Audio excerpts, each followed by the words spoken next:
just jump in, ask questions, let me know what I can help out with. But this lesson does assume that you have gone through those lessons from Unit 10 and are fairly comfortable with at least the basics of this. We'll be going over stuff that you will be talking about tomorrow for the live class.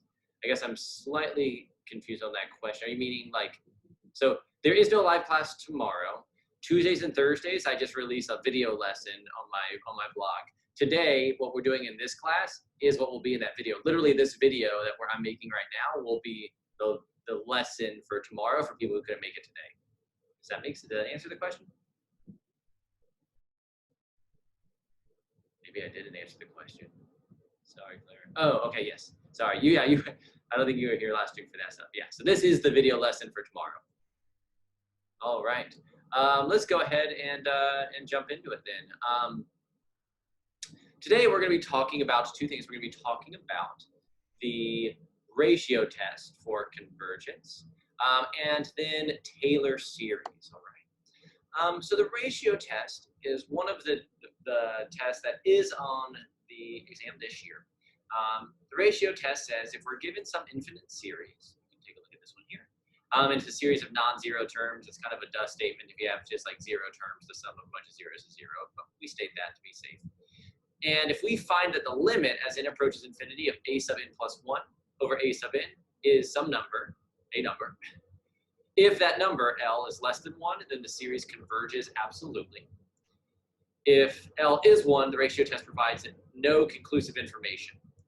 If that limit is greater than 1, then the series diverges, all right? And if that limit is infinity, the series diverges. I am going to do a little thing to try to help out. I know that people are still wrestling with this idea of converges absolutely versus just regular quote-unquote convergence. Keep in mind, absolute convergence is not on the test this year, but it is a topic after the test I'm going to dig a little more into. You can kind of think about it this way. If you have some series we're trying to figure out, there's kind of two things that can happen. You could check to see if the series converges. You can check to see if the series diverges. Remember, what does that mean? If a series converges, if it sums up to some finite number. A series diverges if it sums up to some infinite number. But within convergence, there's kind of a subcategory of things. Things can be conditionally convergent.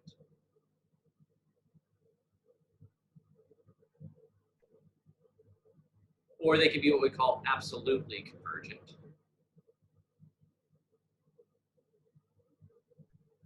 A series is absolutely convergent if the series of the absolute value of the sequence converges. And the reason we would care about that is that there are certain things that are called conditionally convergent. This comes up most of the time with alternating series, where really the series only converges because it is alternating.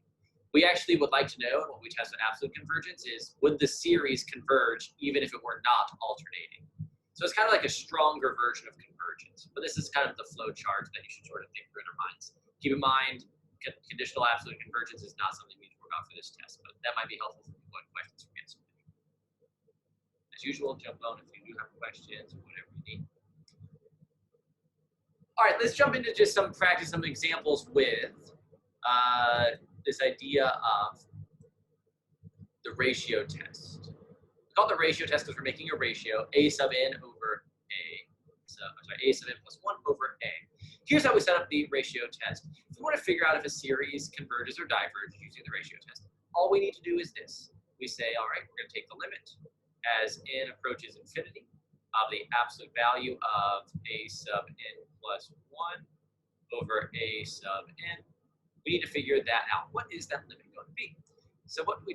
We come in here and we say, all right, as n goes to infinity, I need to first figure out what is a sub n plus 1. So I look at my series, and I'm going to sub n plus 1 everywhere where I see n. So that'll be 3 to the n plus 1 over n plus 1 minus 1. That'll give me n factorial over. Then I divide this is a sub n plus 1, over whatever a sub n is. So I just copy what I have over there. That's just a sub n. And that's the limit I need to find, this guy right here. Okay. So find this limit. Notice sometimes we do end up with these fractions. So usually I actually skip that step and I go straight to multiplying by the reciprocal of the denominator. So that'd be 3 to the n plus 1 over n factorial times n minus 1 factorial multiplied by the reciprocal over 3 to the n. This is the limit I need to take. Now what's nice about the ratio test is that in the right situation, a lot of things will cancel out. So for example, I notice here that I have a 3 to the n, and there's a 3 to the n plus 1. That means there's an extra 3 up here. So my 3 to the n's will cancel out, but I will be left with a 3 to the 1 up here that will stick around. And I have a factorial. Remember, factorials work like this. N factorial is really equal to n times n minus 1 times n minus 2 times n minus 3, so on and so forth. But all of this multiplying on down until you get to 1, all of that stuff, n minus 1, n minus 2, n minus 3, multiplying all that together is really the same thing as n minus 1 factorial. So notice then, I have n minus 1 factorial up here. N factorial is the same thing as n times n minus 1 factorial. So my n minus 1 factorials will cancel out, leaving me with just an n in the denominator down there. After all that canceling, what do we get? Well, we get something that looks like this. I had a 3, the 3 to the n's cancel out, but I had 3 to the 1 that was left, so that's a 3. My n minus 1 factorial canceled out with the stuff less than n from this factorial. So I got left with that 3 to the n canceled out too. So I had just an n left over down there. 3 to the first was left over in the numerator. My n minus 1 factorial canceled, 3 to the n canceled, and I just had an n left over down there. So I go, hey, well, what's the limit as n approaches infinity of this thing? As n gets bigger and bigger and bigger, denominator gets bigger, so this limit goes to 0. What does that mean? We just proved that our series is convergent. And in fact, if we want to be really technical about it, we just proved that it is absolutely convergent. Because the ratio test with our absolute value bars tests that. Pause. Questions or thoughts about seeing A there?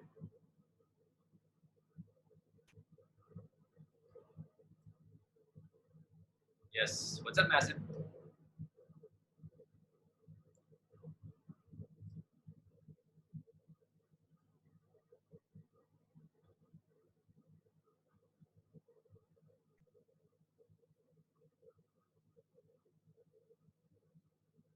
Well, I guess I'm a little confused. We're not dividing by n minus 1 factorial. We're dividing it down here, but in the end, when we multiply by the reciprocal, we're multiplying by n minus 1 factorial up top. And basically what this is saying is we have some number factorial, and then one number less than that factorial. So like if n was 7, you'd have 7 times 6 times 5 times 4 times 3 times 2 times 1. N minus 1 factorial, 7 minus 1, that'd be 6 factorial. So 6 times 5 times 4 times 3, all that stuff would cancel out, leaving us with just the 7 left over. Does that make sense?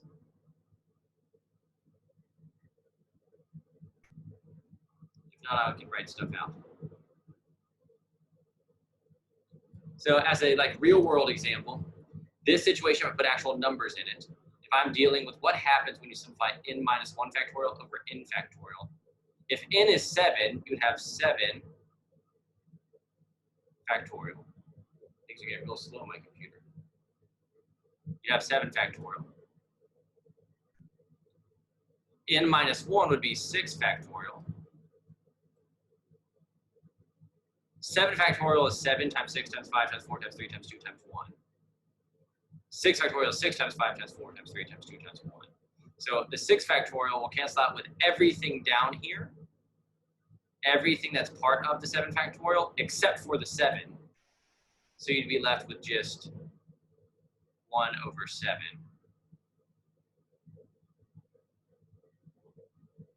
You'd be left with 1 over 7, and so that, okay, that's like being left with by just over n. It's like being left with just over n. All right. I would like you to go ahead and try B and C real quick. See if you use the ratio test on each of those. to figure out if they're going to be convergent or divergent. Okay. What I'm going to do to save time is, does the ratio test or something converges? Do you mean converges absolutely, Claire? Yes, it does. If you do the ratio test and you find out that your limit is less than 1, then that is all you need to do. We know that the series is absolutely convergent, which in my flow chart, that means it has to be regularly, or it has to be like convergent. Cool. Right. I'm going to start working each of these out too, so you can check the work as well, just to kind of speed up the process for those of you playing along at it.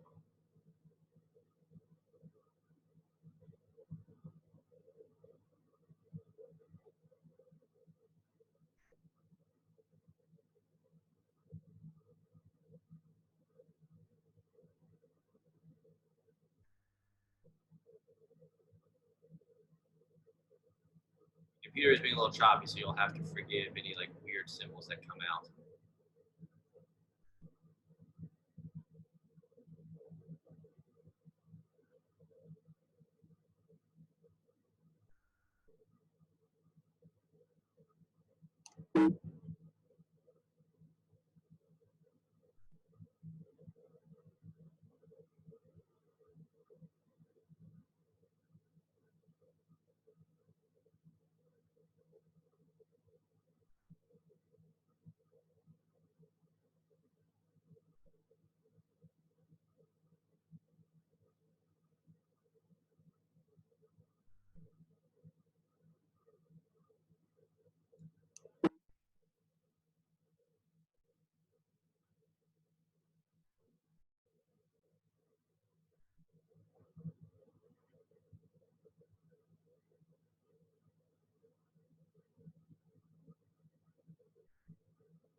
All right, so look at this first one. I went ahead, I didn't even do the big fraction. I just said, let me take a sub n plus 1. I'm going to multiply by the reciprocal of the thing I have in there. We notice a bunch of stuff cancel out. The 4 to the n's will cancel out, leaving us 4 to the 1. Notice we have 3 to the n plus 2 and 3 to the n plus 1. So all that will cancel out, but notice I have 3 to the n plus 2. So all that will cancel out, but leave us with a 3 to the 1, because 3 to the n plus 2 versus n plus 1, we have 3 to the 1 left down there. And the n and the n plus 1s can't cancel out. So what's left over? I had a 4 to the 1 that's left over. So that's 4. I had an n in the numerator up there. There we go. Over. I had a 3 down here. And an n plus 1.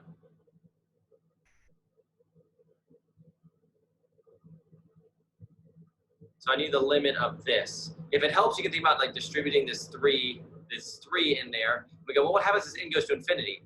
4 to the n would win up top, 3 to the n would win in the denominator, and then this goes down to be 4/3, right?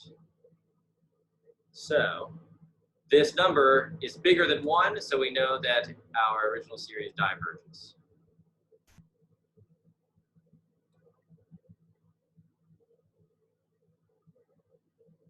For our other one over here, we could skip over that first step as well.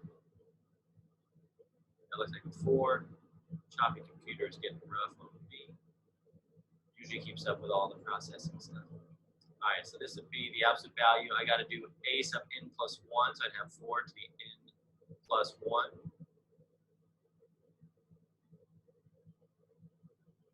Times n plus 1 to the 10th.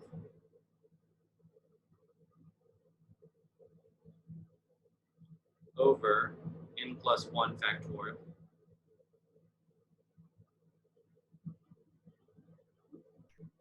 N plus 1 factorial.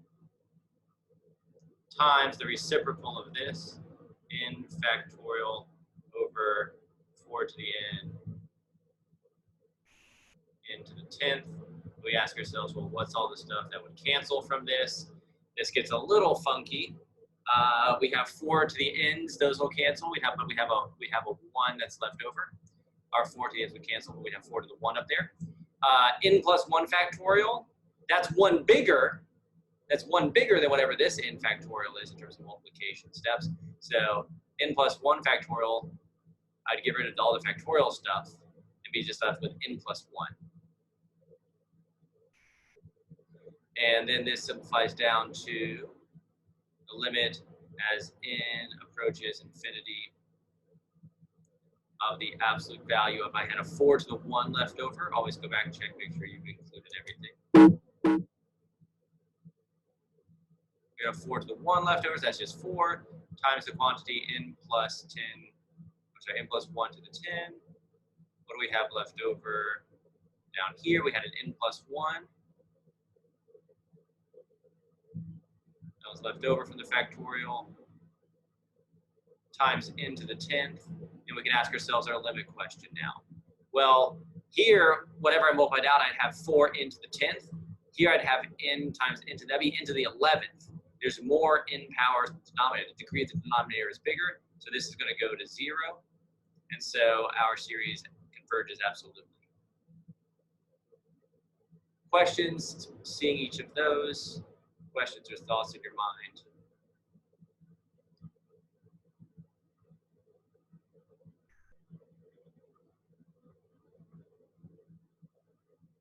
Thoughts or things? Go ahead and put in the chat box on a scale of 1 to 5, 5 being the best. How are you feeling about just the basic process of the ratio test?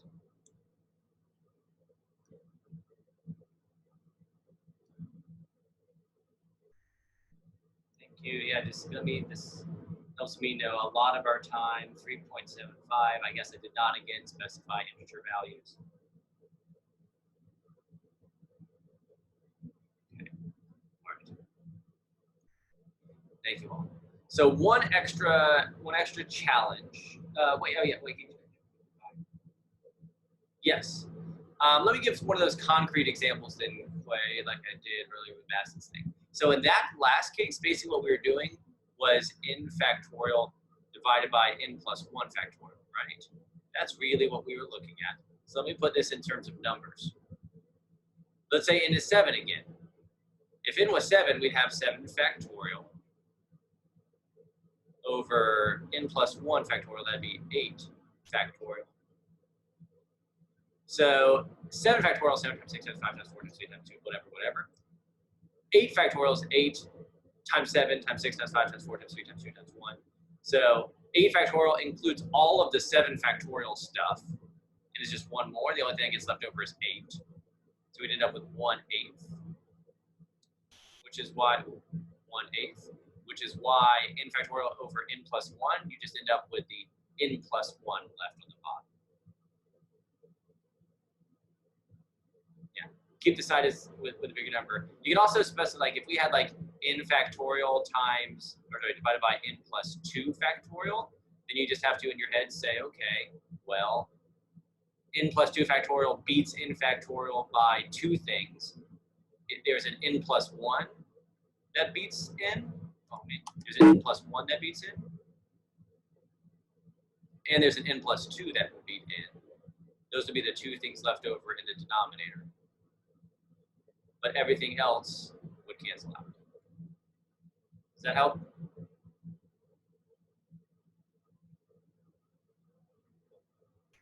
Cool. All right. Cool. So for this problem here, example 2, we want to find for each of the following series which values of x does the series converge.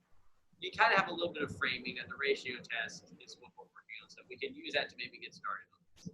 So we can do the ratio test and kind of see where this goes. All right. Ratio test, we would take the limit as n approaches infinity of the absolute value of x plus 3 to the n plus 1 a sub n plus 1. I have it all kinds of right. A sub n plus 1 first. So it's x plus 3 to the n plus 1 over n plus 1. Then we would divide by a sub n, but we'll multiply by the reciprocal.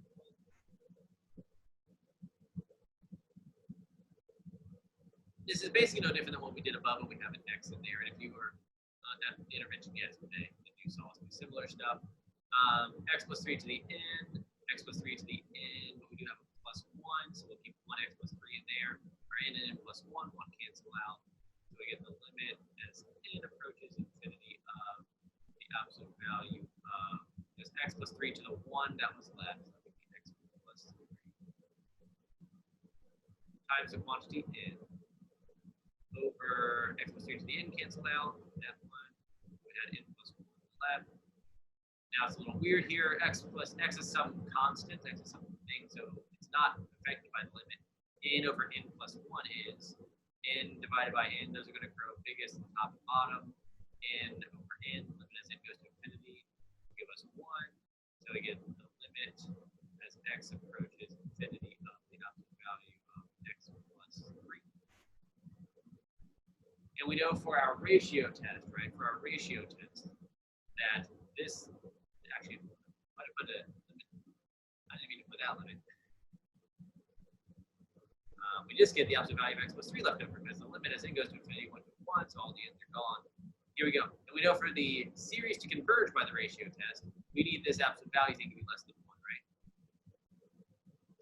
So our radius of convergence, if you're asked about it, the radius of convergence is 1. 1 on either side of whatever this number is. Absolute values we can break into 2 parts. We can say negative 1 is less than x plus 3 is less than 1. Now we can subtract 3 from everything else. Negative 4 is less than x is less than negative 2. So here's the thing we actually technically not learned about yet in our series work. I mentioned it yesterday also in the intervention that technically we actually don't know what happens at these boundaries. Because you know how the ratio test says if it equals 1, it's inconclusive. So we actually need to check what is going to actually happen then at those boundaries. What's going to happen at negative 4? What's going to happen at negative 2? They could both be included. They could both be good. Maybe they're both not included. Maybe one of them is, one of them isn't. So to do that then, this is where we actually fall back on all of our other kinds of tests. Let's take x equals negative 2. Let's figure out what happens when x is negative 2. When x is negative 2, come back up here. When x is negative 2, I would have a series that looks like this. N equals 1 to infinity. X is negative 2 plus 3 to the n. That'd be 1 to the n. Which will just be 1, but for now, write it n. 1 to the n is just 1, so this is really the sum. N equals 1 to infinity of 1 over n. And what do we know about this series? This is a harmonic series. Yeah, this is the harmonic series. It's a divergent P series with P1.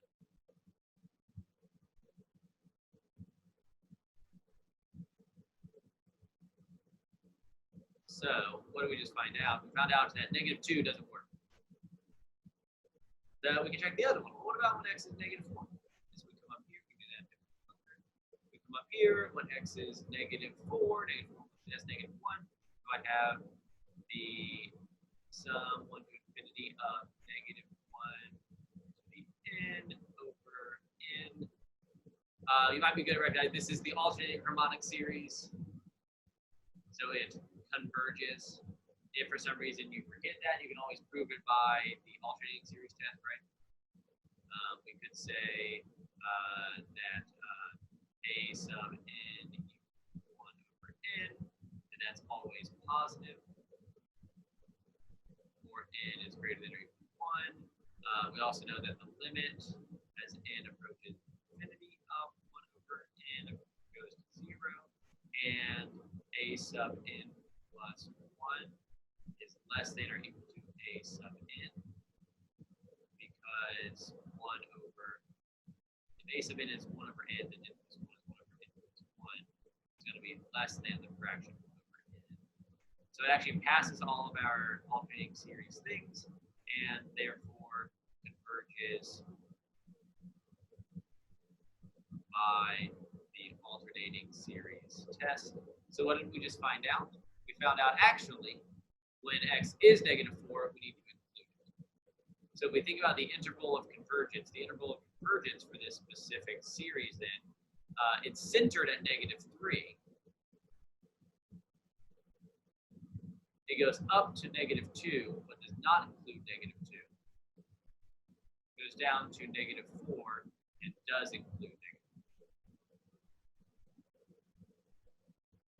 So that is actually what we can use.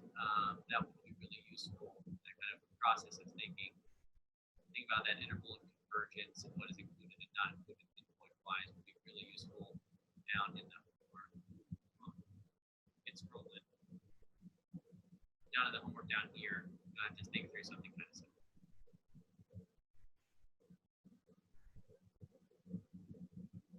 I'd rather actually focus on some of the meatier stuff, then, which is Taylor polynomials and Maclaurin polynomials. On the test this year, what was kept was using Taylor polynomials to approximate functions. That's the topic. Okay, 10.11 in the course of the exam description. So to be able to do that, we need to first know what a Taylor polynomial is and how to make it, because then we can use it to approximate functions and do some other work with it. Okay. Now for Taylor polynomials, there's kind of one thing we just need to keep in mind, process-wise, and one thing to keep in mind conceptually. Conceptually, a Taylor polynomial is an attempt of ours as mathematicians to take more complicated functions and clone them as polynomials. Why do we want to clone functions as polynomials? We want to clone functions as polynomials because all of our calculus stuff is really easy with polynomials. Derivatives and integrals of polynomials are easy. So it is really helpful mathematically to be able to model things as polynomials. This starts getting into also how your calculators or computers do calculus work, because our computers don't know how to do the fundamentals of calculus, but they can work with polynomial power iterative things pretty well.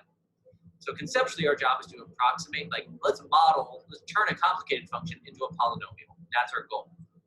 Procedurally, how do we do that? Basically, this is what we do. We say if we want to turn some function into a polynomial, we need to know a point on that function. And then if we take its first derivative at that spot, we can kind of get its slope.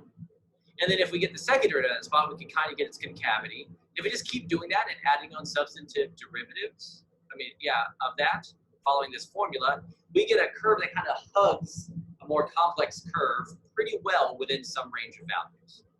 We call that a Taylor polynomial. We use this formula. If our point we're trying to approximate it or center, we call it centering the Taylor polynomial. If we're trying to model that function at the x value 0, though, we call that a Maclaurin polynomial or a Maclaurin series. Okay. But the formula is basically the same.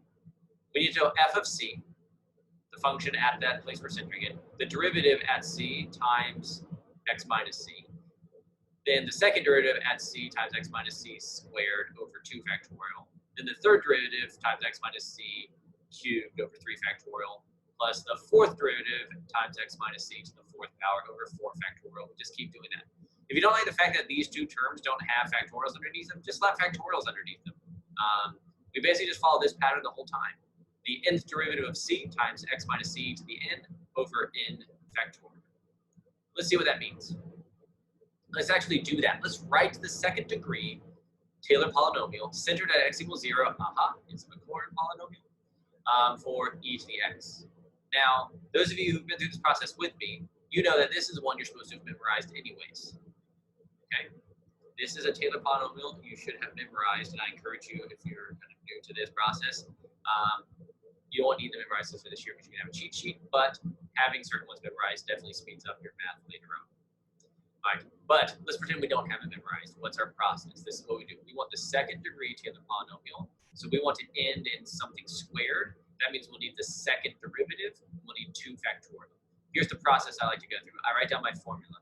I need f to the n or k, of c times x minus c to the n over n factorial is kind of our formula. We always start at the zeroth term. So the 0th derivative of f. F is e to the x. What's the 0th derivative of x? No, 0th derivative, that's just f of x. So I actually like to start just with my derivatives. I say, okay, what is f of x? f of x is e to the x. And I'm always going to need the whatever derivative at c. My c value, I'm centering it at 0. So I really need f of 0.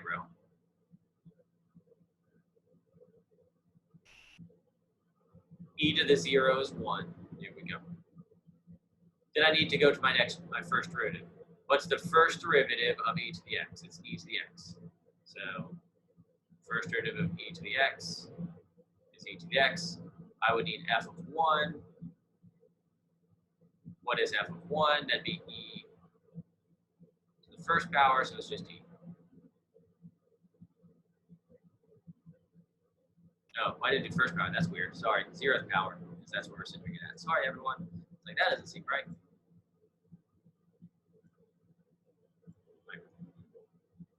We took the first derivative, we plug in 0, it's still 1. Then I need the second derivative, so I'm trying to get out to the second degree Taylor polynomial. F of x equals the derivative of e to the x. So my second derivative is e to the x. I need the second derivative at 0. The second derivative at 0. It's supposed to be at 0, my computer keeps lagging. It's still 1. I actually now have everything I need to write my second degree Taylor polynomial. My p sub 2. My p sub 2 of x is going to be, now I follow my formula above. Once I have all my derivatives, I have everything I need. I start with f of 0, the 0th derivative. Notice I follow this pattern. What is the 0th derivative? It was 1. I multiply it by x minus c to the 0th power. So it's going to be x minus 1 to the 0 power. All over 0 factorial. You'll notice in my formula above that I included, you don't see this in the first term. You never should include these things in the first term because x minus 1 to the 0 is 1, 0 factorial is 1. So these things don't matter, they're both just 1, okay? So my actual Taylor polynomial, my nice one that you would see, is no one would write out what I just did below. Most of that is just 1. My second degree Taylor polynomial simplified 1. Plus, then I move on to the next derivative. I take that first derivative, I multiply by x minus 1, because I'm centering it at 1 to the first power. I keep doing 1. Why do I keep writing 1? Somebody help me out. This should be x minus 0, because I'm centering it at 0. I apologize. 0 over.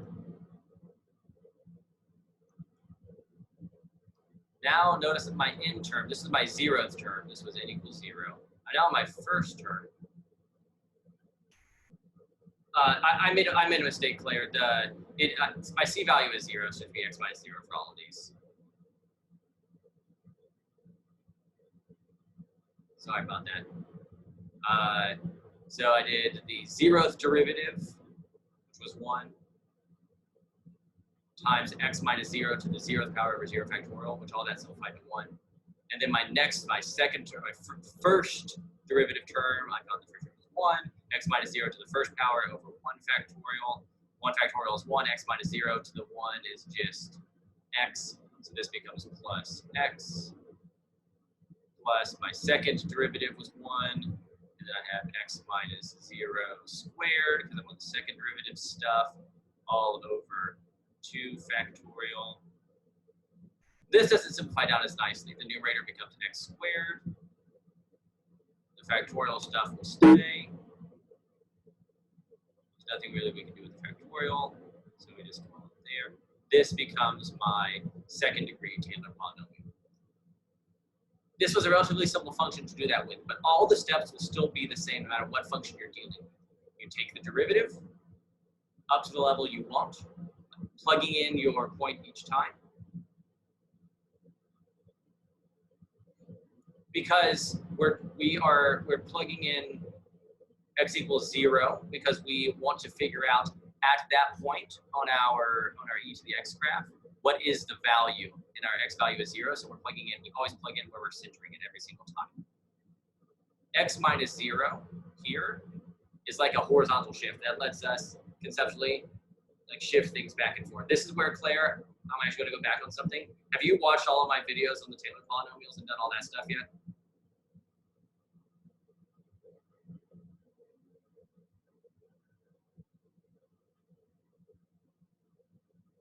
Okay. Can we do an office hours time separately on that if you're still stuck on Y after you've done all the videos? Is that okay? Okay, cool.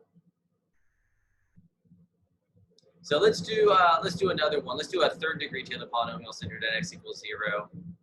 But this time after we've done it, because this is a polynomial that would approximate e to the x, we can actually use it to approximate that function after we've kind of built our polynomial version of it. So let's see. P sub 2 of x, sorry, of x. Because this is P sub 2 of x, it's the second degree Taylor polynomial, because we can plug in an x value here and now approximate a nearby point to x equals 0. This doesn't actually give us a value, it gives us a formula to approximate e to the x near to 0.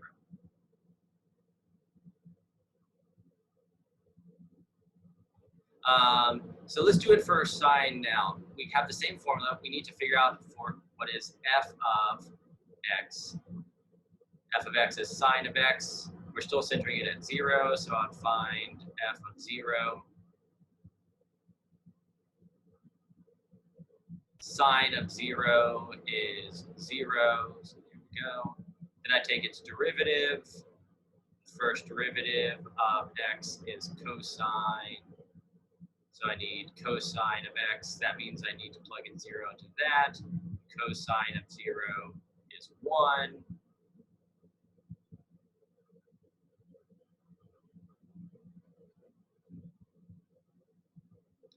Then I would take the second derivative. The derivative of cosine is negative sine. I would plug 1 into that to find f double prime of 0.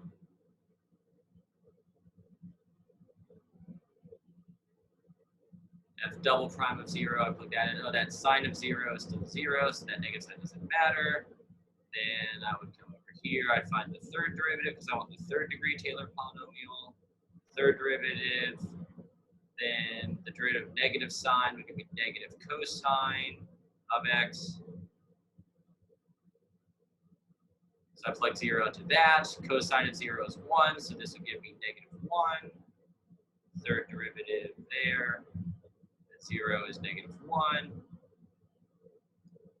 Now I have all my derivatives with which I can build out my Taylor polynomial. My third degree Taylor polynomial would look like this.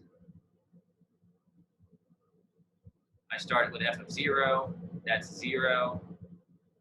No, it's just 0, because I would do times x minus 0 to the 0 over 0 factorial, but that 0 will kill everything, so it's 0. Plus, then I take my first derivative, so it's 1 times x minus 0 to the first power over 1 factorial. Remember over here I could have done x minus 0 to the 0 power over 0 factorial, but it doesn't matter because my thing was 0 anyways. Plus, then I go to my second term. It had a derivative of 0, so that'd be 0. I know this looks silly, but if I write this out, we have something that looks like this in our general Taylor polynomial format. And then I would add third derivative, that'd be negative 1. So that's actually going to be minus 1 times x minus 0 cubed. So x minus 0, oh, that got bad. X minus 0, imagine that's 0, y'all. Cubed. It's supposed to be a 3 over 3 factorial. And that then is my third degree Taylor polynomial. Notice the process is pretty straightforward. The complicated thing about these things is like you gotta take the time to find the derivatives or get that information from somewhere. This year on the test, since this is a skill, my guess is they'll make you work for those derivatives, give you some graphs or some tables or things like that to find those derivatives. But once we're here, we can use this because this now would approximate my sine curve. It approximates my sine curve near that value of 0. It approximates my sine curve kind of in that area, more accurately than tangent line. So all I have to do is plug in 0.2. So now I can say P sub 3 of 0.2 equals, I'm going to clean this up because some of this stuff turns out to be really easy. So this whole first thing is just 1 plus, sorry, it's not 1. It's 1 times 0.2 minus 0. So it's 1 times 0.2. 1 factorial is just 1, so I got rid of it. So I plug in x equals 0.2, subtract 0, got that. Plus, oh look, 0 times, that goes to 0. We actually lose both those things. So plus 0 minus 1 times 0.2 minus 0, that's just 0.2. That should be a 2, 0.2 cubed over 3 factorial. And this would be the approximation I get if I plug in 0.2 for all my x's in here. This is what it would come out to be. I'm not going to worry about simplifying it. It is what it is. Question seeing those two examples right now.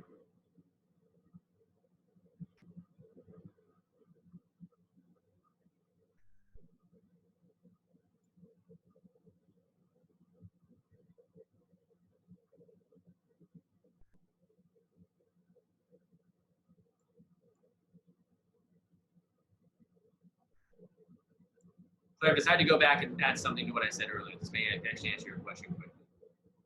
We're plugging in these 0 values in for each of the derivatives because we need a value that tells us basically how steep is the function there at its specific derivative. We find essentially the derivative at where it's centered so we can get the shape of this graph there. That way we know the value, how steep it is, what's the concavity, what's the third derivative. It helps us form the shape of that graph at that specific value by using all of those derivatives. This x minus c thing just helps us know where did we make this approximation? Where did we center it? So we're not going to plug x into that x minus c thing because we want to be able to plug a different value in there to be able to approximate using our polynomial other x values. Let's do this.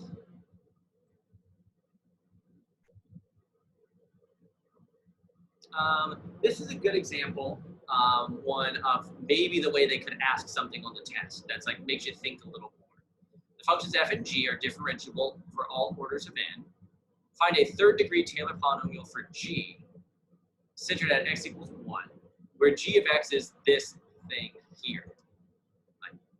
We need a third degree Taylor polynomial. We know how to do that. To do that, we need a bunch of derivatives, and they need to be at 1. So we need g of 1 to start off with, because we want the Taylor polynomial for g. G of 1, what's g of 1? What is g of 1, y'all? You can type it in.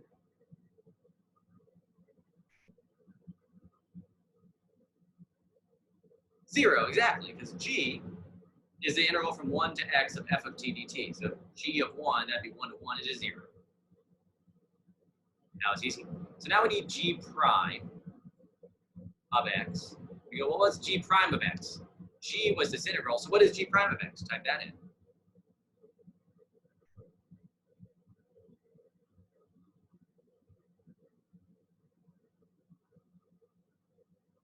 G prime of x is just f of x, right? Because g of x was the integral, so g prime, the derivative would kill the antiderivative here, we get just f of x. So we go, oh, that's actually really easy. G prime is just f of x, so that means g prime of 0 would be f of 0.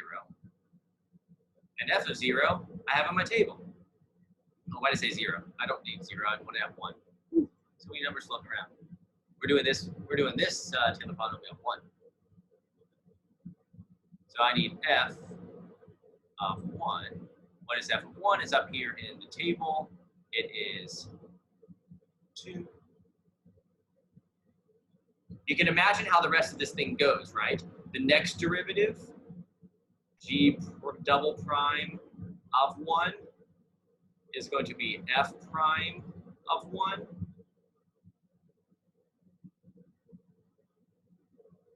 F prime of 1 is -3. I want third degree Taylor polynomial. So g triple prime of 1 is going to be f double prime of 1. F double prime of 1 for that table is 1. Now I have all the things I need to write my polynomial. My polynomial for g then, I'm going to call p sub 3 of x again. My third degree Taylor polynomial for g is going to be, my first term is 0. I don't have to add any of the extra bets. It's always just the number you get. Plus the first derivative of g times x minus, we're centering it at 1 this time. C is 1, so it's x minus 1 to the first power, so I don't write anything, over 1 factorial, so I'm not going to write anything, plus, move on to my next thing, so it's negative 3. So I'm going to change that plus to a minus 3, x minus 1 squared, over 2 factorial. Then I move on to my third derivative of g, which was 1 times x minus 2. So where is it centered? It's centered at 2, so x minus 2. I'm in my third term, so it's the third power, 3 factorial. And again, this is my third degree Taylor polynomial. It will approximate this function near to an x value of 1. Questions or things?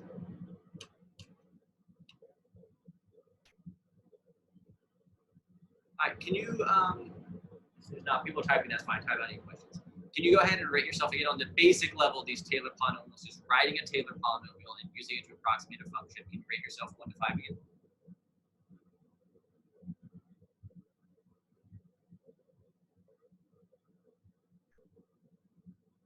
Okay, all right. Man, Madison, you're right. This is the worst. Markwalter's made so many brain farts right now. No, I was not paying attention for a second either, apparently. Everyone, sorry about that. This is the messy thing about these Taylor polynomials, doing them all by hand. You got so many numbers floating around. And one pattern, this is like a weakness on my part, I have found that I have a tendency to do that, to accidentally, when I'm just writing out things quickly and talking, to write out for my C value, make it accidentally match my factorial value. So I apologize for that. That's embarrassing. But thank you for finding it. All right. Then let's do this.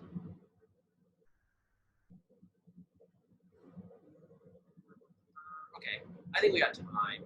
I want to skip over the practice one right now. I'm gonna make sure we look at like another sort of more challenging one, and we'll see what we have time for, because I do got to end like right at 2 today. But I have off hours at 3. All right. So let's take a look at another kind of example of how this might look in terms of a complicated way they could ask it on FRQ. Now think about this as like a calculus bit, right? If you were given a table like this, think about all the questions you could be asked calculus-wise. They could ask about mean value, depending on what they told you about it. Mean value theorem, you could be asked about integrals, you could be asked about Taylor polynomials, you could be asked about the IVT, you could be asked about like product rule and chain rule stuff, all sorts of stuff. You could be asked about if you were just given a table like this. So this could be something to be on the lookout for. So it says f and g are differentiable for all orders. The values of f, g, and selected derivatives are up here at x equals 3. That sounds like where we're going to be centered. For n is greater than or equal to 2. Oh, this is going to get interesting. N is greater than or equal to the nth derivative of g at x equals 3 is given by g. The nth derivative of g at 3 is the f's n minus 2 derivative at 3. So what does that mean? Basically means that if I'm taking the nth derivative at g, it's like it's equivalent to f2 derivatives before it. So like, for example, the third derivative of g is going to be equal to 3 minus 2, the first derivative of f. Does that make sense? Find the third degree Taylor polynomial for g about x equals 3. Let's do that. We know what we need. We just got to know how to find it, right? We just got to know how to find it. So for this, we would need g of 3. G of 3. Do we know g of 3? We do. It's up here in the table. G of 3 was 4. Now we need g prime of 3. We know g prime of 3. G prime of 3 is negative 5. Now we need g double prime of 3. Oh, that's not in our table anymore. Go ahead and type it in the chat box. What is g prime, g double prime of 3? That's 2. In terms of f. It says 1. So that'd be f of 3. Any other thoughts?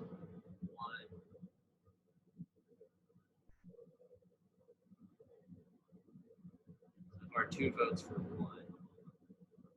Anything else?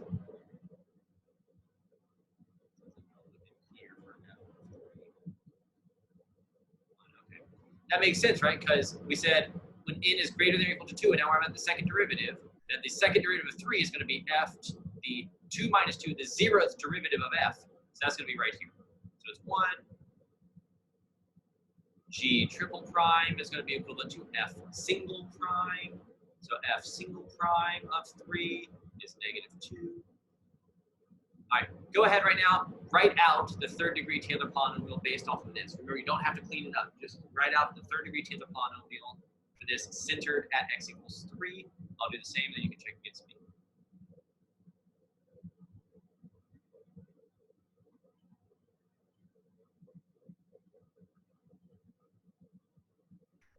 So,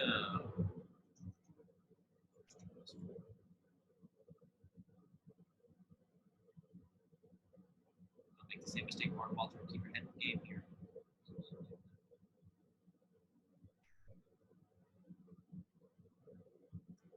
If I have time, yeah, I'll take a look at Stephen.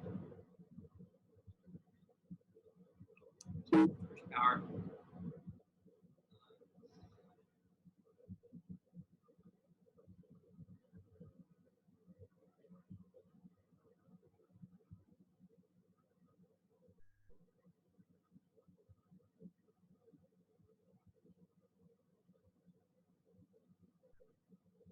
All right, hopefully you got something like this. Now that's I'm super paranoid. I'm going to check to make sure I messed anything up. Somebody catch me if I did. Initial g of 3 term -5, so we got -5 there. X minus 1 to the first power over 1 factorial, so I did write this. 1 times x minus 3 squared over 2 factorial minus 2 x minus 3 cubed over 3 factorial. All right. Thoughts or questions?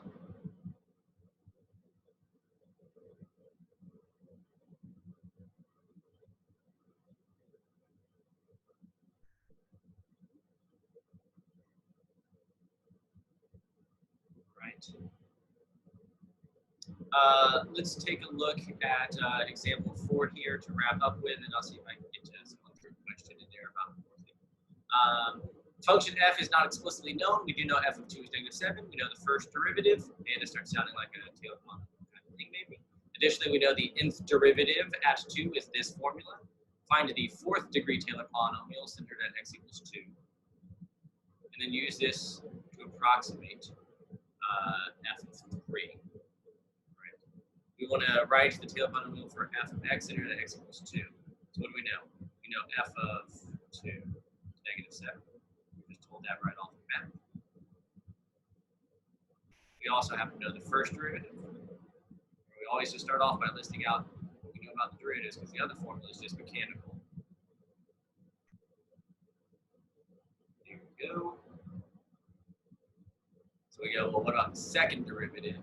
So n is 2 now. We're in the second derivative. Oh, yeah, n is 2 now. We're in the second derivative. So we go, what do we know about our other derivatives? It follows this formula. It follows this formula. So the second derivative, n is 2, would be 2 minus 1. That's 1 over 3 squared. So that's 9. Now I need my third derivative. That's 2. Third derivative at 2. So I plug 3 in here in my third term. So 3 minus 1. 3 minus 1 is 2 over 3 cubed. 27. I need the fourth degree Taylor polynomial, so I got to do it again. I'm just going to write 4 here now. That's standard. That's 2. It's going to be equal to 4 minus 1, that's 3, over 3 to the 4th power, so that's 81. We can simplify that if we want to. That'd be what, 1/27th? I did my algebra stuff, right? All right, I got all the things that I need. Go ahead and write out the Taylor polynomial, and you can check against it.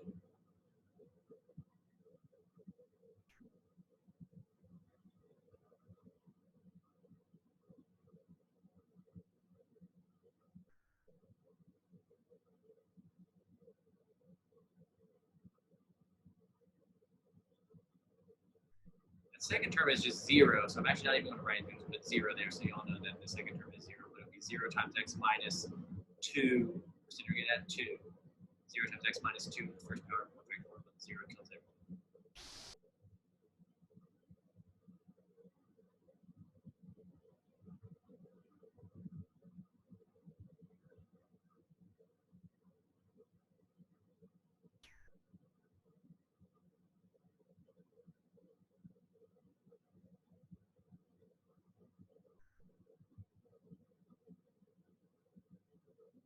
'27 got real ugly there.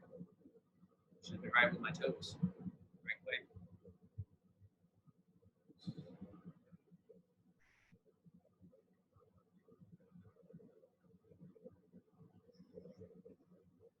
Over 3 factorial.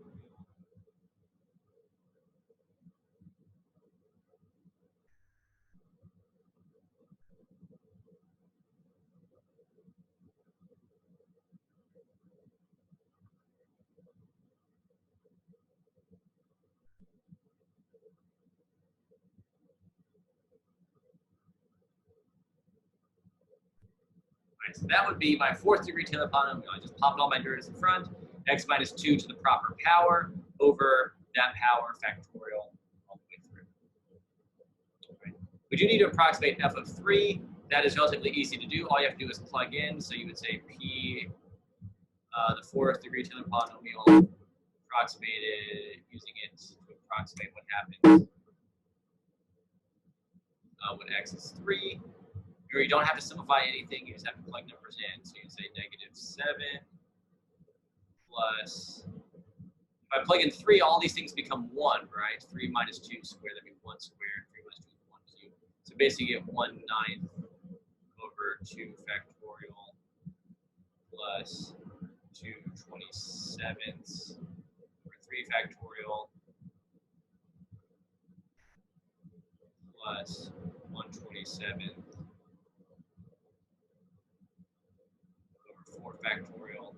Again, why? Because x is 3, so all of the parentheses stuff just becomes. Any wrap-up questions, thoughts before I turn to the question about the homework?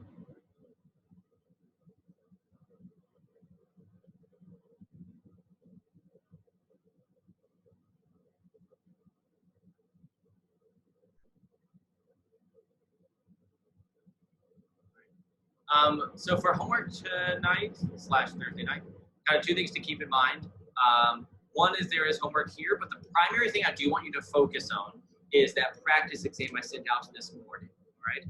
By live class Friday, it needs to be finished because what we're going to be doing is actually kind of scoring it real quick and then talking about exam details. I was on a seminar last night and I have a bunch of exam details to give you. So we're going to score, talk about exam details on Friday. So please do the practice exam. If you want to wait till after my intervention tomorrow about Taylor series, we'll be doing more practice too. But it needs to be done by 12:30 Friday for our live class. That practice. There's homework here. To go to Stephen's question, I knew that this would be a little bit challenging, and this is definitely not the way you'd be asked on an exam. You're supposed to determine if all we know is this, where a sub n could be any thing really. X plus 2 to the n. We know it diverges if x is 4. Then what, given information in each cell here, if we can tell if that's going to be always true, sometimes true, or never true, based off of the information given. It's meant to make you think. You're going to have to kind of ponder. You're going to have to ponder some of the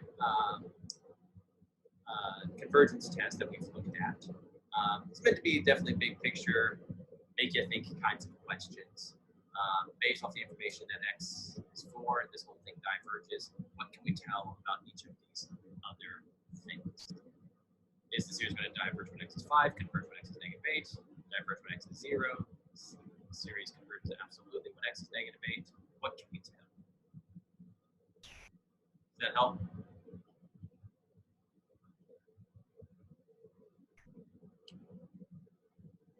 There's also some practice with Taylor series stuff. Thank you for being here. Be sure you do that practice exam. That's really key. And then if you have time, do try the homework here. I have office hours at 3, and then tomorrow have an intervention for optional intervention for the other series and stuff. Right. Take care, everyone. I'll see you later. Stephen, if I didn't answer your question, just text me and we can figure it out. I'll try not to get way too much. Bye, everyone. Thank you, Markwalter. Welcome. Thank you, Mr. Markwalter. Welcome. Yeah, text me if that didn't answer your question. I gotta head out, everyone. I'll see you later.